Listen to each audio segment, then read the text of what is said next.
Hey guys, so in this video you will see that I basically give an explanation on why I took so long to upload this video, but this video was going to be a late upload in September, even though I recorded it in summer, but we are now in December. So what happened is, while I was editing, my laptop decided to break, and then I basically couldn't retrieve the video as it was an iMovie. And for those that know, that once you edit on one device on iMovie, you can't really get it if the device is broken. So I had to try use my initiative and basically connect it to an external monitor, and basically I've been editing from that. As you can see, I've been working very hard. It is literally 4:30 a.m. There are other reasons as to why I released it late, but I won't go into detail about that now because that's just a whole nother story. But that's just basically one of the main reasons. So my laptop was broken and I literally by all means couldn't get this video, and I couldn't re-record it because you guys will see it is very detailed and very long. So I was just trying to find another option. I hope you guys enjoy, so don't get confused as to when you see an explanation as to I say, well, this is why I took long and this is why I did this. That's why I took long to upload it in September, not December. Yeah, I hope you guys enjoy. Bye.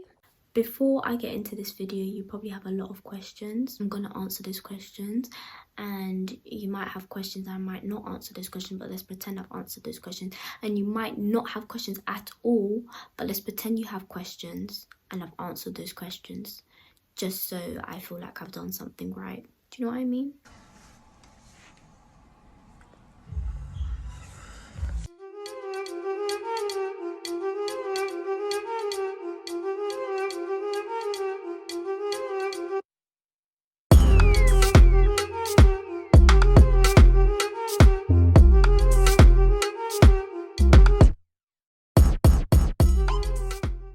Question number 1. Why has this video taken so long to come out?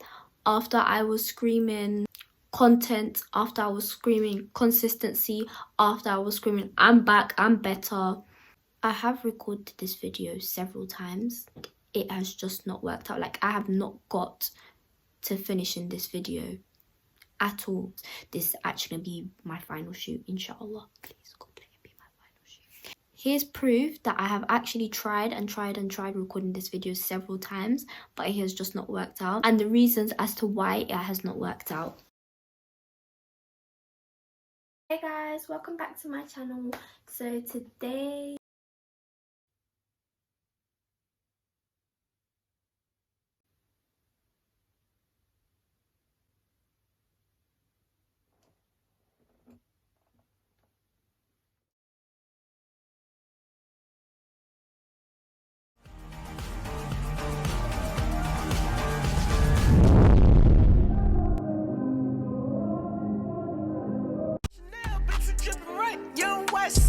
we living life.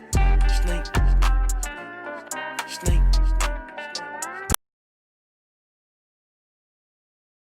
Hey guys, welcome back to my channel.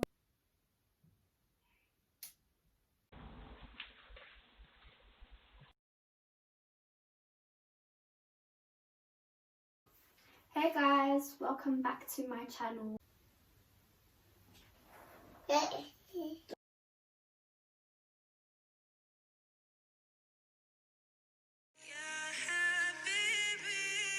At least we all know I'm not a liar, you know. Keep everything halal. Next question is, why am I wearing this? What is this? So in my language, in my culture, we call this a dira. Some other cultures and some other languages, they call this a bati. I hope I said that right, because if I didn't, that's a bit awkward, but it's okay. Yeah, basically, I'm wearing this today because I feel like all the previous times I've tried to record this video, I've been dolled up, you know, outfits on point, you know, crepes on point. I'm actually wearing white socks right now, to be precise. They're not really white, they're looking a bit grey, but it's okay, the washing machine is calling its name. Damn! Anyways, I just feel like, as of now, I just want to feel comfortable telling my story. I'm always promoting for people to be themselves, to be free, and I feel like you don't get a lot of people coming on YouTube just literally wearing their home clothing and just talking in front of the camera. I was contemplating about it, and I was like, you know what, like, what could actually go wrong? This is me. People have to take me for who I am, and like I always say, it is what it is, you feel me? At the end of the day, own it, as my mum says. Another question, and you're probably wondering, where is my wheelchair? You can probably see it right there. It is there, yes, with a laptop. Speaking of laptop, sometimes you may see me looking down.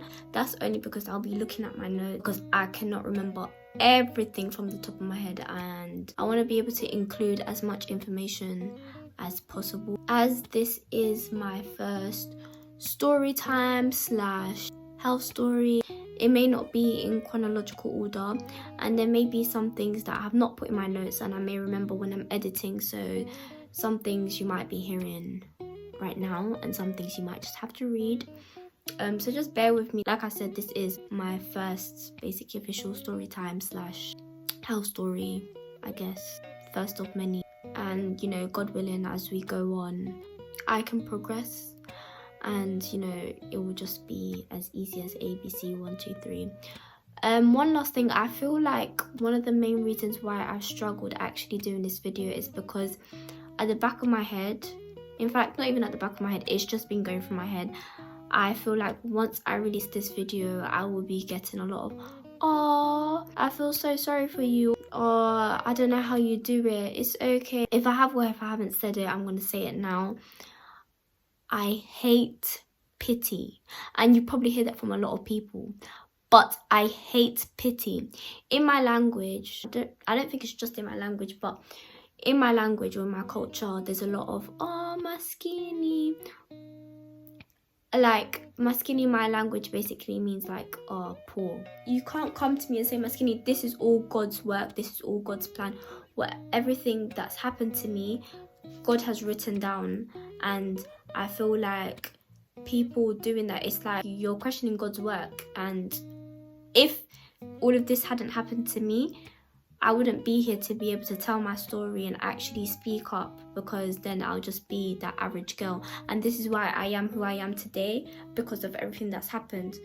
I don't mind all the nice encouraging messages, you know, you're so strong, because you gotta guess your girl up a bit, you feel me? By the way, if my energy seems a bit it's only because it is 4:53. So one last thing before I do get into this video, the main thing that I do want to get out of this video is to be able to educate people about this topic, because a lot of people don't know about this. Also to gain some information from other people, because there's a lot that I could learn, a lot of things that people can probably help me with, as this is actually still an ongoing situation. That I hope you guys can take something from it, and not just amount of, oh, she's so strong. And I'm just here, like I always say, just spread positive vibes, to tell my story. And this is the first of many, and I hope you guys enjoy. This video may be put into 2 parts. If this is actually put into 2 parts, then my second video probably won't have an intro. But yeah, to basically summarize all that, I just want to be me. I want to feel comfortable to tell my story, not to get any pity. It is 4:56.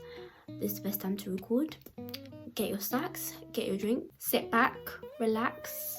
And I just really hope that you guys can actually take something away from this video, whether it be something positive, whether it be something that you feel like, you know, you should come and tell me. Comment down below. In fact, if it's big screen, press that little square little thing in the corner right there. It might be there, don't know. And basically I want you guys to like, just press like. Even though if you don't like it when you finish watching it, then you can unlike it. But if you like it when you finish watching it, then you can keep it liked. But you must not like it right now, personally. It's simple. Okay, so let's get into the video. Basically, how I'm going to tell the story is I'm basically going to be talking about when I got scoliosis and how I dealt with that. And then I'm going to be talking about the after effects and everything like that.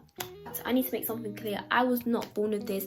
Me being in a wheelchair has nothing got to do with scoliosis. Scoliosis does not cause me being in a wheelchair, so vice versa. Scoliosis was something by itself, and you're probably thinking, what the hell am I saying right now? But I will explain within the video. So all of this started in like 2014, 2015. I said to my mom, I want to be more independent. And she just looked at me and she was like, she basically looked at me like, are you okay or are you okay? And not even a thing where like, why do you want to be independent? It was a thing where like, are you not independent enough? Like 13-year-old me, I was just doing the absolute most. At that age, like, I wouldn't be able to like, you know, shower myself or maybe dress myself, but I was basically doing it. So my mom was thinking like, it would only be here and there where I'd need assistance from her. But my mom was just looking at me like, what do you mean you want to be more independent? There's not much more to it. You can't really be more independent than you are right now. And I was just like, I want to start going to school by myself. I want to start coming back home by myself. When I go meet my friends, I want to go and, you know, plan my journey by myself, go meet them by myself. I want to do that by myself. And if I tell you guys, it took so long for her to basically start letting me go back home by myself. Now, my mum was really smart to do that, because when I was going back home by myself, she knew that I was with my friends. So if I got tired, my friends would push me. So it was a thing where like, I'm being half independent, and most of the time she'd meet me at the station, so she'd push me back home as well. And then I was like, no mum, also like I want to start going to school by myself. So gradually, from coming back home by myself, I started going to school by myself. But then it wasn't every single day, and then it started to be every single day, because mum was like, you know what, let me not be that type of mum who's too overprotective and blah blah blah. Let me not hinder her from being independent. And she basically just let me be. That's when the doo-doo hit the fan, basically. I basically started to go to school by myself, to school and back as well. I was pushing myself around 24/7. I didn't like people pushing me. Till this day, I don't really like people pushing me unless I'm tired. But before, even when I was tired, I would be pushing myself. When I say I hated people pushing me. Just couldn't do it. Just absolutely hated it. I would be struggling. I'll be going up the most steepest hill, struggling. Do you need help? No, I don't. Why are you asking me if I need help? Can you not see I can push myself? I have my own hands. I can use my hands. I have wheels to push myself. So don't ask me if I need help. That's how independent I basically used to be. Like, I just wanted to do everything by myself. I just wanted to be independent. That's why I love. Anyways, let's say about after like 9 months, my mom started to notice that I was curving, and I was just ignoring her. I was like, Mom, you're just being like, you're doing too much. 13-14-year-old me was just being ignorant. Suhaila wasn't trying to listen to her mom. Little did she know what was coming to hit her in a couple months' time. During that time, I was doing physio, so I would have block sessions where I'd see my physio like every week, and sometimes it would be every month, or so it would change up. So there was a time where I went for a physio session, and I was laying on the floor on the mats, and my physio noticed. She was like, is it just me, you're just not straight? And my mum must have looked at me. You know them eyes that the parents give you, that they don't even have to talk, they be talking with their eyes, and I'm just like, that's it, here, I'm done. I was like, no, like, what are you talking, like, I was just like, no, being very in denial. And then my mum basically raised it up to her and saying like how she clocked that I'd been curving, but I was basically saying how she was just chatting a whole load of that. And my physio then was like, okay, we're gonna keep an eye on it. Then all of a sudden I was just curving and curving and curving. Then my physio basically referred me to my GP. The GP referred me to Great Ormond Street, which was my main hospital at the time, because I was with Great Ormond Street for a very long time. But that's a story for another day. After that, I had an appointment and went for an x-ray, and they did other tests and things like that. Yeah, I was just basically like, it's just gonna be whatever, as I'm just so used to being in hospitals. It's just probably something we could just, you know, done, call it a day type of thing. You know, doctor give me medicine, quick drugs, good to go. I remember this so clearly. We went inside, and on the screen was my x-rays. And the doctor looked at me, and then looked at my mum, and then looked at me, and then looked at the screen, and then looked at me. And then the doctor was just basically like, he's saying so many technical words, and as doctors do, as if you understand. The T-bone, T8, as you can see, there's a curve, all of this. And I was just thinking, just get to the point, tell me what's going on. And they just pause. One thing, sorry, I have to put this out there. If you're a doctor and you're watching this, right, can you not pause when you're about to tell someone news? Or you just sit there and you're like,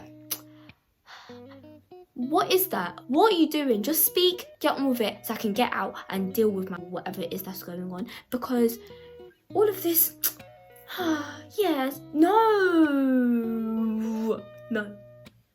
He kept pausing. We were there longer than it should have been. Anyways, then he was basically like, you're now diagnosed with scoliosis.